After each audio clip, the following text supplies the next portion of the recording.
लोहे के बर्तन में भोजन नहीं खाना चाहिए। बनाने की बात अलग है, लोहे की कढ़ाई में भोजन बनाना पुराने लोहे में वो हितकारी माना गया है, लेकिन खाने का उस जमाने में स्टेनलेस स्टील नहीं था, इसलिए नहीं लिखा, लोहा था।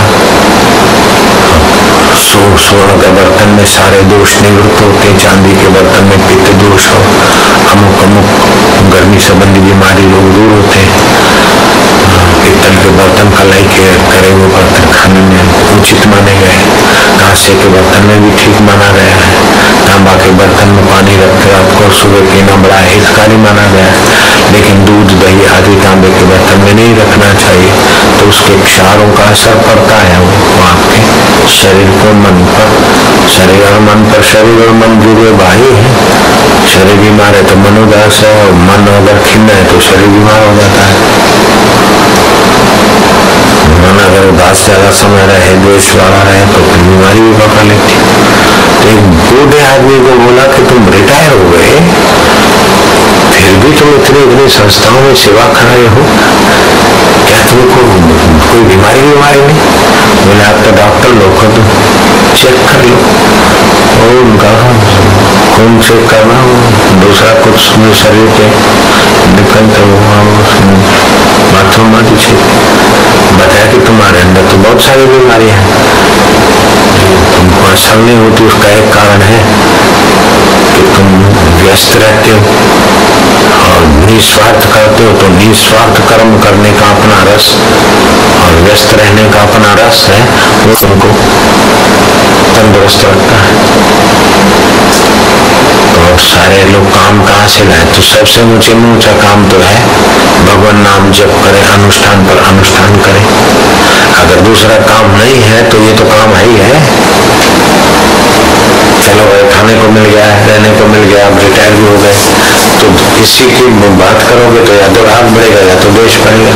इसे भगवान की बात करो, भगवान का नाम लो, भगवान के नाम का अनुष्ठान करो, दिव्य रस बनेगा। भगवान नाम में अपना प्रभाव है, लेकिन वो भगवान नाम भी लेते रहे और द्वेष भी करते रहे तो फिर भगवान नाम का उतना प्रभाव जब तक बढ़ा नहीं, तब तक तुम्हारा द्वेष का प्रभाव भगवान नाम के प्रभाव को बढ़ने भी नहीं देगा। इसलिए भगवान नाम को बढ़ा दो, व्रतों को आसादी बढ़ा दो, विवेक से बढ़ा दो।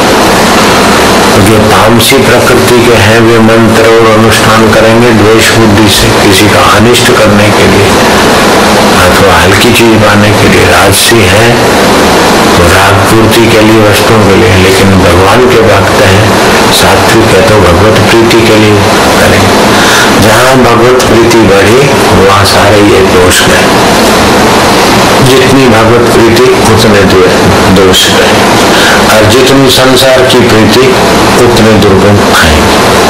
चाहे कितना भी पढ़ा लिखा हो, कितना भी चतुर हो, चालाक भगत हो, जितना संसार अंदर से संसार से सुख लेने की वासना रही, उतना उसमें कपट द्वेष राग रहेगा।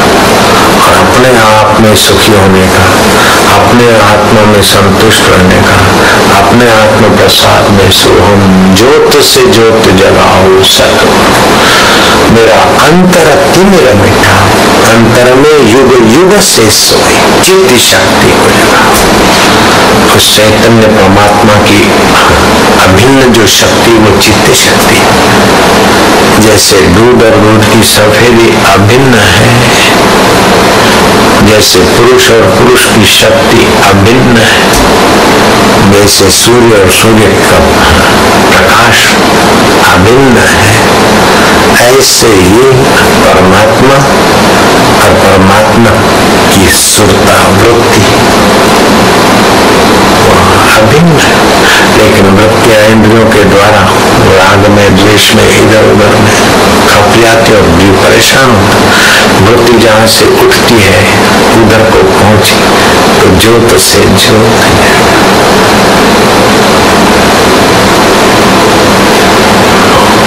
सूझ ब्रह्माकार वृत्ति, अथा तो ब्रह्म जिज्ञासा, तुझे जानना है तो इसकी नाक कैसी है, उसका गाल कैसा है, उसकी चोटी कैसी है, उसकी दाढ़ी कैसी है, उसकी चाल कैसी, वो क्या जान के करेगा। कोई जातिवादी होते, कोई देहवादी होते, कोई संप्रदायवादी होते, कोई कुटुंबवादी होते हैं, कोई होते क्या देशभक्त होते। ये राष्ट्रवादी अपने देश के प्रति राग, तो दूसरे के देश के प्रति द्वेष है। अपने देश में कोई मानवतावादी होते, चाहे किसी भी देश में कोई भी मानव सबकी भलाई चाहते, अच्छा है मानवतावादी, लेकिन है मानवतावादी भी गड़बड़ करेगा, शोषण करेगा, मानव के लिए दूसरे जीवों का शोषण करेगा। ना हक मेढक कटे तो कटे, मछलियां जीव जंतु हत्या हो तो मानव के काम आता है। बस ये सर्पों की चमड़ी के वो बना लेंगे, पर्स बना लेंगे, वो कर लेंगे, मानवतावादी। लेकिन जो ईश्वरवादी है पूरा, वो देशवादी, राष्ट्रवादी, जातिवादी, प्रांतिवादी से ईश्वरवादी का बदल विशाल। लेकिन ईश्वरवादी भी अपने ईश्वर को मानने वाले के प्रति, दूसरे का ईश्वर। ईश्वरवादी अगर सतगुरु का साधक है तो ईश्वर को तत्व रूप से जानेगा तो ब्रह्मवादी हो जाएगा। ब्रह्मवादी का किसी के प्रति द्वेष नहीं रहेगा, किसी के प्रति राग नहीं रहेगा, किसी कामना पूर्ति के अंदर गांठ नहीं रहेगी। थोड़ा बहुत तो विद्वान में, भक्त में रहेगा, लेकिन परम भक्त तो व्यक्त नहीं रहेगा कतई। ज्ञानी है तो रहेगा, लेकिन परम ज्ञान मिल गया, ब्रह्म ज्ञान हो गया तो नहीं रहेगा। साधारण तो रहेगा, जिसमें गहरा रहता हो तामसी, जिसमें मध्यम रहता हो राजसी, जिसमें और हल्का सा रहता है वो सात्विक है, और जिसमें नहीं रहता हो तो साक्षात ब्रह्मवादी है, ब्रह्म है, साक्षात कृष्ण है, साक्षात राम है, साक्षात शिव है। रोज शिव त्रिशूल लेके जरा युद्ध में दिखेंगे सही, लेकिन किसी के प्रति द्वेष नहीं। तो युद्ध क्यों करते हैं? करवाते हैं कृष्ण राम। डॉक्टर ऑपरेशन क्यों करवाते हैं? ठीक ठाक करने के, द्वेष से नहीं। ऐसा होता है। ऐसे तो महात्मा भी कभी डांटेंगे, कभी ये वो करेंगे, लेकिन द्वेष होती नहीं,